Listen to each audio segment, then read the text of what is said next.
Assalamualaikum tuan-tuan dan puan. So dalam siri video Minda Akhirat ni kita sambung lagi cerita yang seterusnya. Kalau dalam video sebelum ni saya ada terangkan tentang analisis diri daripada atas ke bawah, iaitu tengok benda daripada besar kepada kecil. Jadi kita mulakan. Dalam hal ni kita nak tengok apa tuan-tuan? Kita tengok dari sejarah diri kita sendiri. Kan, siapa diri kita?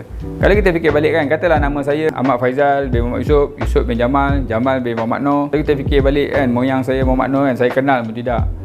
Tuan-tuan dan puan kenal tak moyang tuan-tuan puan? Dekat mana kubur dia? Handsome ke tak handsome? Apa yang dia pernah ajar pada tuan-tuan puan?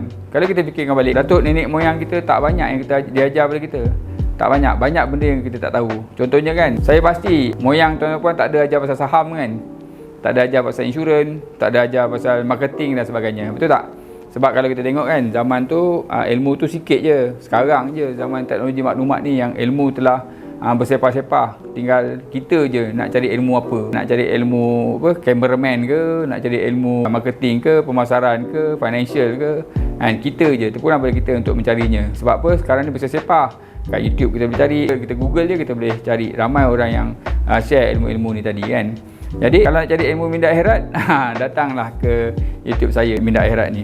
Baiklah, kalau kita tengok tuan-tuan puan kan, datuk nenek moyang kita pernah hidup dekat muka bumi ni. Tapi apakah contribution dia? Soalan yang sama akan timbul juga kalau kita tanya kat cucu cicit tuan-tuan puan. Yang mungkin masa cucu cicit tu keluar kan, dilahirkan, tuan-tuan puan dah tak ada dah meninggal dunia. Jadi soalan dia, tuan-tuan dan puan-puan pernah singgah kat muka bumi ni. Tapi apakah yang tuan-tuan dan puan-puan lakukan? Adakah anda tinggal di bumi ini sempat meninggalkan kesan, sempat meninggalkan tanda, sempat meninggalkan bekas, atau anda lahir, bangun, hidup, mati dekat kubur tu lalang apa semua kan, tak ada siapa yang datang tengok tuan-tuan puan, tak ada siapa yang ingat tuan-tuan puan. Kenapa? Pasal tak ada buat apa-apa contribution.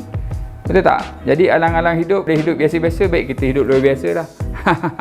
Baiklah tuan-tuan puan, kalau kita lihat kan, ambil moyang orang kita lah. Moyang kita ajar apa tuan-tuan? Ajar pasal paganism, ajar pasal animisme, ajar pasal hantu. Betul tak? Kan? Kalau kita lihat kan, kalau kita ambil moyang orang Cina kan, moyang dia meniaga kan. Meniaga turun pada bapak dia, turun pada datuk dia. Datuk dia meniaga, besarkan perniagaan. Turun pada bapak dia besarkan lagi perniagaan kan. Cucu dia besarkan lagi kan. Kalau kata bapak dia buat Sdn Bhd, cucu dia buat Berhad. Syarikat tu pergi listing dekat Bursa Malaysia. Kan?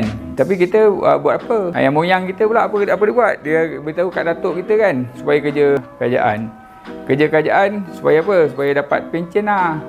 Lepas tu datuk kita cakap bapak kita suruh kerja swasta supaya dapat bonus, dapat gaji lebih tinggi. Lepas tu bapak kita beritahu kat kita ni suruh ambil degree, ambil diploma dan sebagainya kan, suruh belajar tinggi-tinggi. Kita pun belajar lah kan, dapat diploma, dapat degree, dapat master, dapat PhD, dapat doctorate kan. Tapi lepas tu kena Covid kan, tiba-tiba kan, semua benda kita buat tu dah ke laut dah. Kita jadi engineer pun dah tak cik makan, jadi pilot pun dah pening kepala. Pasal apa? Pasal kalau terbang pun tak terbang, dah pening kepala. Habis tu macam mana? Kita kena faham yang turun ilmu tu kan tuan-tuan.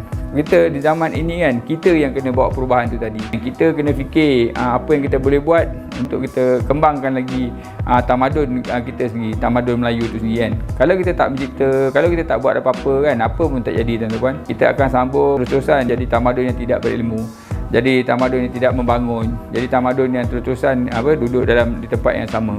Jadi tuan-tuan, dalam hal Minda Akhirat ni tuan-tuan, kalau kita tengok tak banyak juga yang diperturunkan. Kalau kita tengok kan, mak bapak kita apa yang turunkan pada kita? Dia suruh kita mengaji, dia suruh kita solat, dia suruh kita puasa. Tapi adakah dia bagi pengisian keimanan kepada kita tuan-tuan? Adakah dia menerangkan dari sudut fiqah, dari sudut usuluddin, dari semua sudut tu untuk kita faham siapa diri kita? Adakah diterangkan yang kita ni makhluk Allah, yang mana kita makhluk Allah, kita kena jadi hamba Allah? Adakah diterangkan tentang kedudukan kita sebagai makhluk? Adakah diterangkan tentang fungsi kita sebagai makhluk? Adakah diterangkan tentang hierarki kita sebagai makhluk? Adakah diterangkan tentang semua perkara-perkara asas ini? Adakah diterangkan tentang banyak perkara tuan-tuan? Kalau kita dapat penerangan tu, sebab apa tuan-tuan? Ini adalah sangat-sangat penting untuk kita jadi seorang yang berilmu. Kenapa? Kalau kita nak berjaya kat dunia, kita kena ada ilmu. Dan untuk berjaya dekat akhirat pun kita juga kena ada ilmu. Untuk itu tuan-tuan puan kan, untuk program Minda Akhirat kan, saya harap tuan-tuan puan follow pengisian-pengisian yang ada dalam Minda Akhirat ni kan, sehingga hujung. InsyaAllah ada banyak benda yang anda boleh pelajari. InsyaAllah anda akan dapat menjadi seorang yang berminda akhirat. InsyaAllah. Kita jumpa lagi dalam video yang akan datang. Assalamualaikum. Bye.